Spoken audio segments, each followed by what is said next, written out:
Hello everyone, I am Supriya Tiwari. इस video में हम लोग पढ़ने वाले हैं अलजेब्रा के सेट चैप्टर के बारे में। तो चलिए स्टार्ट करते हैं। सबसे पहले आपको मैं बताना चाहती हूँ सेट्स होता क्या है, क्यों उसको हम लोग सॉल्व करते हैं, उसके क्वेश्चंस कैसे बनते हैं। सबसे पहले इसको जानने से पहले हम लोग पहले पढ़ते हैं सेट के डेफिनेशन के बारे में। अगर हमारे पास सेट है, ठीक है, सेट का डेफिनेशन होता है a well defined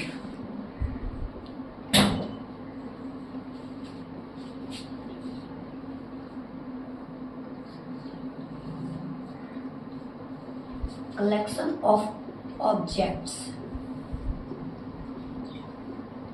a well defined collection of objects। सबसे पहले इसके लिए हम समझते हैं सेट का डेफिनेशन है well defined collection of objects. इस डेफिनेशन को समझने के लिए सबसे पहले मैं आपसे कुछ पूछना चाहती हूँ, मैं आपको कुछ बताना चाहती हूँ। जैसे देखो, अगर मैं बात करूँ सेट एंड कलेक्शन के बारे में, set and collection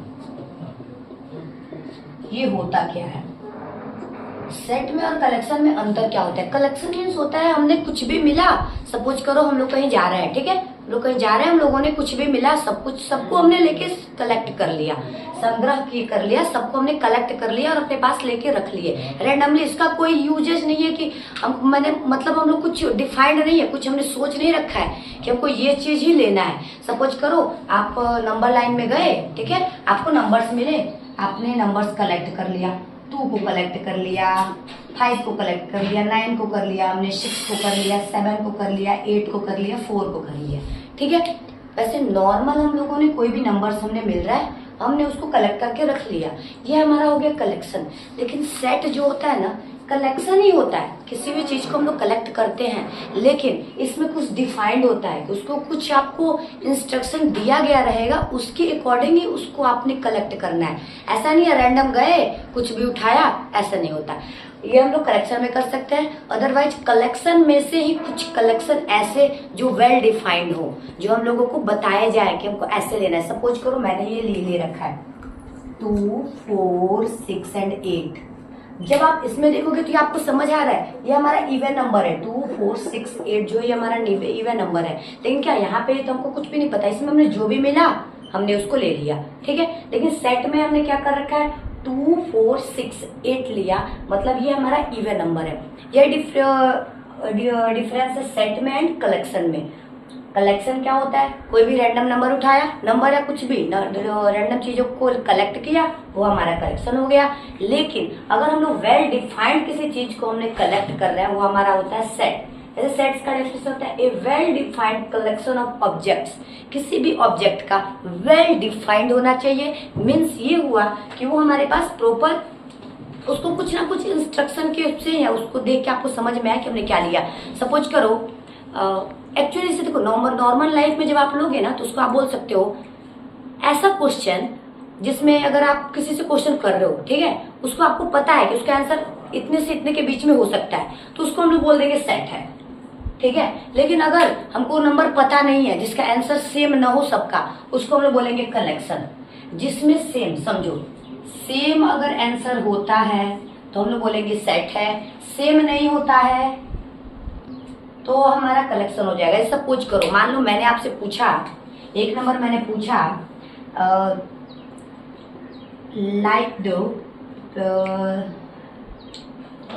like fruit. अगर मैं किसी से पूछ रही हूँ लाइक फ्रूट मतलब कौन से फ्रूट है जो आप पसंद करते हो, रैंडमली मैंने 20 लोगों को लिया, 20 लोगों से मैं लाइन बाय लाइन पूछ रही हूँ, आप बताओ कौन से फ्रूट्स आपको पसंद है, ठीक है। तो वो क्या करेगा, वो किसी को कुछ भी पसंद होगा, किसी को कुछ भी पसंद होगा। इसको हम लोग वेल डिफाइंड नहीं बोल सकते, क्योंकि टेस्ट हो वो डिफाइंड, टेस्ट का कोई डेफिनेशन नहीं होता, टेस्ट सबकी अलग अलग टेस्ट होते हैं, तो ये हमारा कलेक्शन में आएगा। लेकिन अगर मैं आपको बोल रही हूँ, सपोज करो अगर मैं बोल रही हूँ कि 12th में, ठीक है, हमारे 12th में मैथ्स के चैप्टर के नाम बताओ, चैप्टर्स के नेम बताओ। अगर हमारे पास यहाँ पे 20 स्टूडेंट है तो क्या कोई ऐसा बच्चा है जो आके बोलेगा कि मैम एटम जो है या सेल्स है या टिश्यूज है, ये सब 11th के मैथ के चैप्टर होंगे? नहीं, इसका वेल डिफाइंड है। ये हम लोगों को पहले से पता है कि 12th में मैथ्स में कौन कौन से चैप्टर्स आते हैं, ठीक है। अगर कोई आपसे पूछ दिया अपने फेवरेट प्लेयर का नाम बताओ। ठीक, कोई आपसे पूछ दिया फेवरेट प्लेयर का नाम बताओ, ये हमारा कलेक्शन हो जाएगा, क्योंकि सबका अलग अलग भी होता है फेवरेट। मेरा कोई और फेवरेट है, किसी का कुछ कोई और फेवरेट है। लेकिन अगर मैं बोलती हूँ कि आप ट्वेल्थ नहीं, अगर मैं बोल रही हूँ कि आरसीबी जैसे मैच होता है उसमें कितने प्लेयर्स हैं, प्लेयर्स के नाम बताओ, तो सबका सेम ही आएगा आंसर। वैसा इसलिए क्योंकि वो डिफाइंड है, इतने ही लोग प्लेयर हैं उसमें। ठीक है, यही अंतर होता है। नॉर्मली समझो, जिसको आप लोग सेट पहले से डिफाइंड हो, कोई भी चीज पूछा जाए उसका आंसर पहले से डिफाइंड हो, वो हमारा सेट होगा। और कलेक्शन में उसका डिफाइंड नहीं होगा, कोई भी रैंडम कुछ भी बोल सकता है। ठीक है, नेक्स्ट स्टार्ट करते हैं, इसको देखो आप। अब हम लोग देखते हैं सेट को हम लोग लिखते कैसे हैं उसके बारे में। कुछ नोट्स हैं, 2 नोट्स हैं, उसको समझो। सबसे पहले हमारे पास नोट्स ये है, sets are usually write in capital letters। Write in capital letters. जो हमारे सेट्स के यूजुअली हम उसको कैपिटल लेटर्स से लिखते हैं। जैसे कि आप सपोज करो मैंने लिख दिया ए सेट है, सेट बी, सेट सी, सेट जेड, सेट पी, कुछ भी आपने कैपिटल लेटर लेंगे उससे हम लोग कैपिटल लेटर से इसको डिनोट करते हैं। सेकेंड जो हमारा है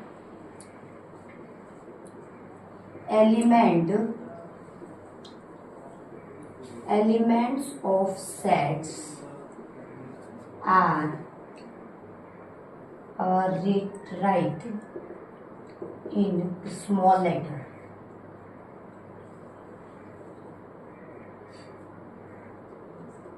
ठीक है, हमारे जो एलिमेंट होते हैं सेट के उनको हम लोग स्मॉल लेटर से डिनोट करते हैं, small letter a b c d. ठीक है, थर्ड नोट आपको मैं बताती हूँ, set are always write in middle bracket. Set को हम लोग हमेशा मिडिल ब्रैकेट के अंदर ही डिनोट करते हैं by proper give commas. Comma देके इसके अंदर जो भी हमारे पास एलिमेंट्स होंगे, सपोज करो मेरे पास एक सेट है ए, इसके एलिमेंट है ए ई आई ओ यू। ठीक है, इसमें सबसे पहले हम लोग सेट को कैपिटल लेटर से डिनोट करते हैं, इसको हम लोग मिडिल ब्रैकेट के अंदर कॉमा देके इसके एलिमेंट्स को लिखते हैं, और इसके एलिमेंट को हम लोग स्मॉल लेटर से लिखते हैं। ठीक है, अब नेक्स्ट देखते हैं। अब इसमें मैं आपको एक सिंबल के बारे में भी पढ़ना है। इसको, इस सिंबल का मतलब होता है belongs to. Means belongs to, इस सिंबल का होता है बिलोंग्स टू, इसका होता है डज नॉट बिलोंग्स टू। ठीक है, सपोज करो मेरे पास एक सेट है जिसके में ए ई आई ओ यू है, तो हम लोग ऐसे बोल सकते हैं ए बिलोंग्स टू सेट ए जो है हमारा सेट ए से बिलोंग कर रहा है, e belongs to set A. अगर मैं बोलूं b does not belongs to set A, okay, s does not belongs to set A. Belongs to का मेन मतलब होता है कि ये जो एलिमेंट है इसके में प्रेजेंट है, प्रेजेंट होगा तो बिलोंग्स टू, प्रेजेंट नहीं होगा तो does not belongs to.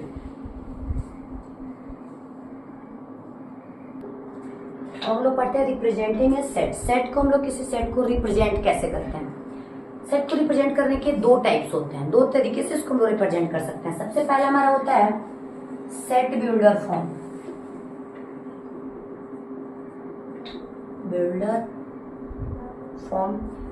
Set builder form and second होता है हमारा roster form.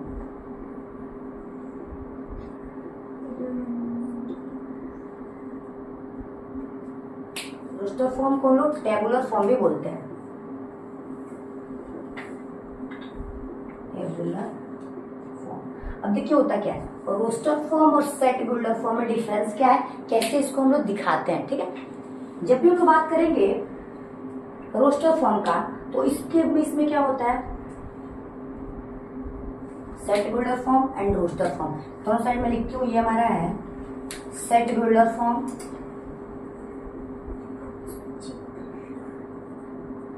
Set builder form, और इधर हम लोग लिखते हैं रोस्टर फॉर्म।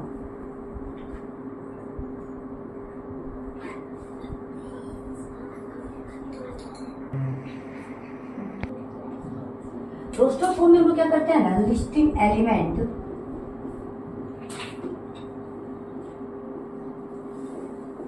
सेपरेटली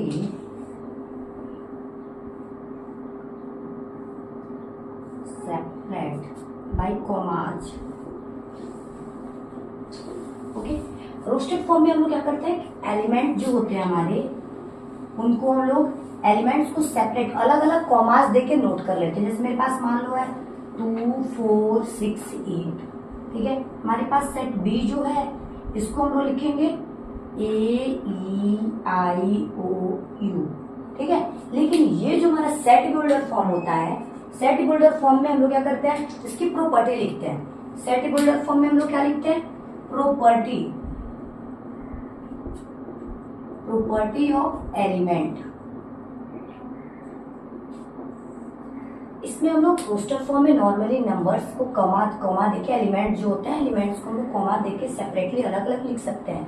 लेकिन सेट बिल्डर फॉर्म में एलिमेंट की प्रॉपर्टी लिखी जाती है। जैसे देखो क्या होता है, किसी क्लास में अगर आप जा रहे हो, किसी क्लास में सभी बच्चों के बारे में पता करना होता है कि बच्चे कैसे हैं, तो उसमें एक मॉनिटर बनाया जाता है, ठीक है। वो मॉनिटर को आप खड़ा करोगे, वो सबके बारे में बताएगा कि वो कैसा है, वो कैसा है, वो कैसा है।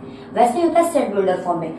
सेट बिल्डर फॉर्म जैसे मैं इसको सेट बिल्डर में लिखती हूँ, जैसे एज इक्वल्स टू हमारा हो जाएगा, हमने एक मॉनिटर मेरा खड़ा कर लिया एक्स, ओके। और उस मॉनिटर के बारे में पता करते हैं, आपको पता चल जाएगा बाकी जो हमारे स्टूडेंट्स है वो कैसे हैं। X is such that means ऐसा है कि X is even number and X is less than and equal to 8। यहाँ पे इसकी प्रॉपर्टी लिख दी गई। यहाँ पे आपको पूरा उसके बारे में नहीं बताएगा, ये बता देगा कि X हमने वैसा लेना है तो X is even, फिर X even होना चाहिए and X is less than and equal to 8। अगर मैं आपसे बोलूं 8 से छोटा और उसके इक्वल और उसके बाद सभी उससे छोटा आप इवन नंबर बताओ, तो आप कौन कौन सा लोगे, 2 4 6 8, यही हम लेंगे। तो हमारा ये हमारा हो गया सेट बिल्डर फॉर्म और ये हमारा हो गया रोस्टर फॉर्म। अब इसको हम लोग लिखते हैं सेट बिल्डर में। अगर मैं बोलूं बी को बताओ बेटा, बी को क्या लिख सकते हैं, तो बी को हम लिख सकते हैं एक्स इज सच दैट। इसमें आपको क्या सेम दिखने को मिल रहा है, क्या चीज है ये हमारा वॉवेल है, ठीक है। तो हम ऐसे लिखते हैं such that x is a vowel and okay. हम लोग बी को कैसे लिख सकते हैं, x is such that x is a vowel, B हमारा ये है। बिल्डर फॉर्म में लिखते हैं और कैसे रोस्टर फॉर्म। एक्सचेंज करना मैं बताती हूँ, इसको इरेज कर रही हूँ मैं, फिर आपको एक एग्जांपल से समझाती हूँ। अगर हमने एक सेट लिया, सपोज करो इसमें एलिमेंट है 1 2 3 एंड 4। अब मैं आपसे पूछूं ये किस फॉर्म में है, आप बताओ, ये सेट बिल्डर फॉर्म है या रोस्टर फॉर्म है। तो ये हमारा रोस्टर फॉर्म है क्योंकि हमने नंबर ले लिया, उसको लिख लिया, ठीक है। अगर मैं बोलूं बेटे इसको कन्वर्ट करो आप सेट बिल्डर फॉर्म में, सेट बिल्डर फॉर्म में हम लोग क्या करेंगे, हमने एक ले लिया मॉनिटर क्लास का, ओके। अब मैं क्या इसको इंस्ट्रक्शन दूं जिसपे ये सभी आ जाए, आप बताओ। क्या हम इसको ऐसे लिख सकते हैं, एक्स इज नेचुरल नंबर, लेकिन फिर भी प्रॉब्लम है। अगर हम लेते हैं नेचुरल नंबर, वनली हम लोग बात करते हैं x is a natural number, फिर हमारे पास कंडीशन आ जाएगा, ये तो हम लोग सारा ले सकते हैं, लेकिन फिर यहाँ हमको 4 तक ही चाहिए। तो आप इसको दो कंडीशन लिख सकते हो, या तो आप लिख सकते हो x is less than 5, okay, या आप लिख सकते हो x is less than and equal to 4। Done, ये हमारा हो गया। इस हमारा रोस्टर फॉर्म है, इसको हमने कर लिया सेट बिल्डर में। इसका भी अर्थ हुआ 5 से छोटा लेना है हमने, नेचुरल नंबर 5 से छोटा 1 2 3 4, एंड ये हो जाएगा 4 से छोटा एंड बट 4 के इक्वल भी लेना है, तो हमारा हो जाएगा 1 2 3 एंड 4। एक एग्जांपल और देखते हैं। अगर हमारे पास सेट P है, सपोज करो मेरे पास सेट P है, अगर मैं लेती हूं, अब मैं बोल रही हूँ इसको आप मुझे सेट बिल्डर फॉर्म में करके दिखाओ। तो इसको करने के लिए सबसे पहले हम लेंगे B is equals to S is such that x is such that. अब बताओ हम लोग क्या ले ऐसा जो में हमारा सारा कवर हो जाए। एक चीज आप गेस करो, ये 3 2 जा 9, 3 3 जा 12, 3 4 जा 15, ये हमारा मल्टीपल है, ठीक है। ये हमारा मल्टीपल है, क्या हम इसको ऐसे लिख सकते हैं, x इज मल्टीपल ऑफ 3 का मल्टीपल तो है, बट इसके साथ कंडीशन है, ये हमारा 15 से लेस होना चाहिए। x is less than and equal to 15। Okay, ये हमारा हो गया set builder form, sorry roster form, और ये हमारा हो गया सेट बिल्डर फॉर्म। नेक्स्ट देखते हैं, अब हम लोग देखते हैं इक्वल सेट क्या होता है और इक्विवेलेंट सेट क्या होता है। कब हम किसी भी सेट को इक्वल कहेंगे और कब हम लोग इक्विवेलेंट कहेंगे। अब समझो, इक्वल का अर्थ होता है ना exactly same element. Okay, if two set have exactly same element, अगर दो सेट्स में सेम एलिमेंट्स होते हैं तो हम उसको इक्वल सेट बोल सकते हैं। सपोज करो मेरे पास A है 1 2 3 एंड हमारे पास B है, B भी 1 2 3 है, तो हम लोग बोल सकते हैं A is equals to B। Okay, इसमें अगर B हमारे पास होता है 2 3 1, फिर भी हम बोल सकते हैं A is equals to B, because हमारा फर्स्ट एलिमेंट भी है इसमें, सेकेंड एलिमेंट भी है और थर्ड एलिमेंट भी है। मतलब एग्जैक्टली सीक्वेंस सीरीज से नहीं अर्थ है कि वो किधर है, कहाँ है, किस जगह पे, वैसे नहीं मतलब है। A के सभी एलिमेंट B में होने चाहिए, B के सभी एलिमेंट A में होने चाहिए, तो हम लोग बोल देंगे equal set. Okay, every element of set A belongs to every elements of set A belongs to set B and also every elements of set B is belongs to set A। Set A के सभी element set B में belong करने चाहिए, set B के सभी element set ए में belong करने चाहिए, तब हम लोग बोल सकते हैं कि इक्वल सेट है। अब इक्विवेलेंट में देखते हैं, इक्विवेलेंट में क्या होता है, number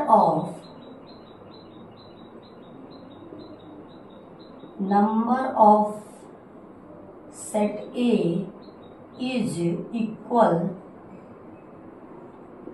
two number of set B.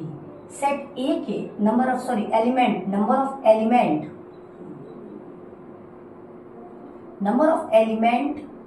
In set A is equal to number of element in set B.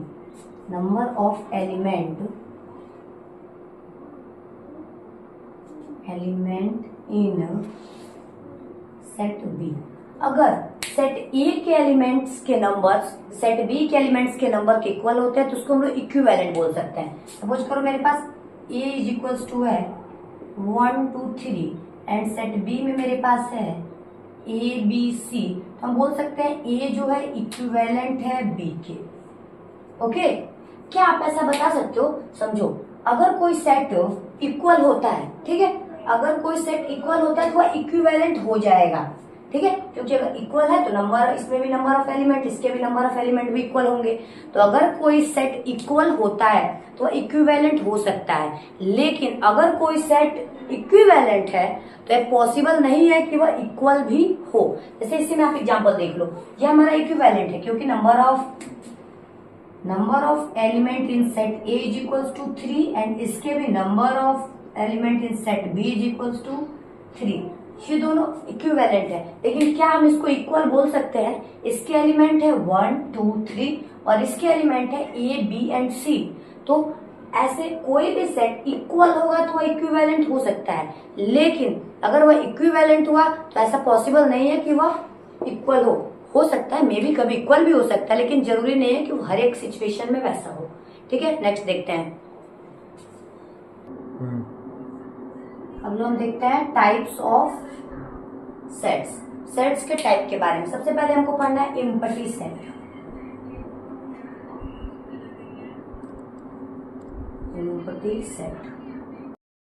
पहला हमारा है एम्प्टी सेट, इसको हम लोग नल सेट भी बोलते हैं, ठीक है। एम्प्टी मीन्स, एम्प्टी से आपको समझ में आ रहा है खाली कुछ भी नहीं। ए set have no element,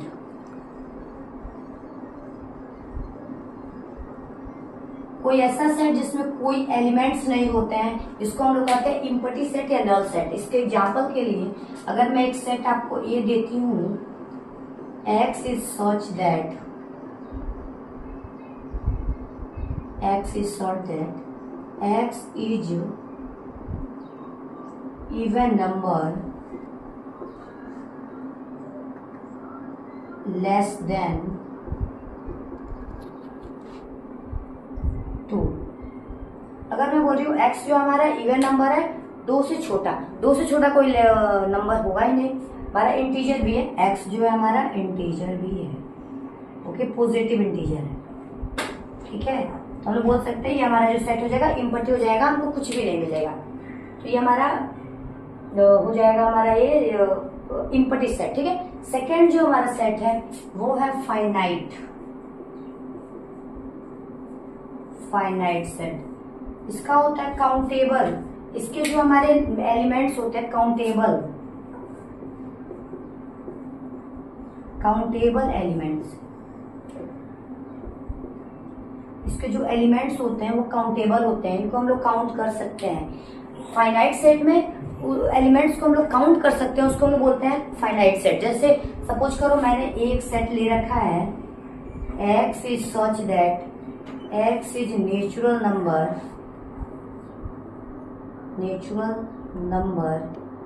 less than, x is natural number, x जो हमारा नेचुरल नंबर है इज लेस देन 5, ठीक है। जब हम लोग इस नंबर्स को लिखने जाएंगे, अब हम लोग पढ़ते हैं सिंगलटन सेट के बारे में। सिंगलटन सेट नाम से ही जाहिर सी बात है, सिंगल ही एलिमेंट होगा, सिंगल एलिमेंट। जिस भी सेट में हमारे सिंगल एलिमेंट होते हैं उसको हम लोग सिंगलटन सेट कहते हैं। जैसे मान लो सपोज करो मेरे पास A है, हाई, B सेट है हमारे पास, कुछ भी ले लो आप, 1 ले लो, ओके। ये हमारा एक ओनली 1 एलिमेंट जिसमें भी होगा उसको हम लोग सिंगलटन सेट करते हैं। चलो अब इस वीडियो में बस इतना ही। नेक्स्ट के वीडियो में हम लोग पढ़ेंगे वेन डायग्राम के बारे में, सबसेट के बारे में, पावर सेट क्या होता है इसके बारे में, और उसके कुछ सेट्स में ऑपरेशंस होते हैं उनके बारे में, यूनियन इंटरसेक्शन के बारे में नेक्स्ट वीडियोस में हम लोग पढ़ेंगे, ठीक है। आपको वीडियो अच्छी लगे तो चैनल को लाइक, सब्सक्राइब और शेयर करें।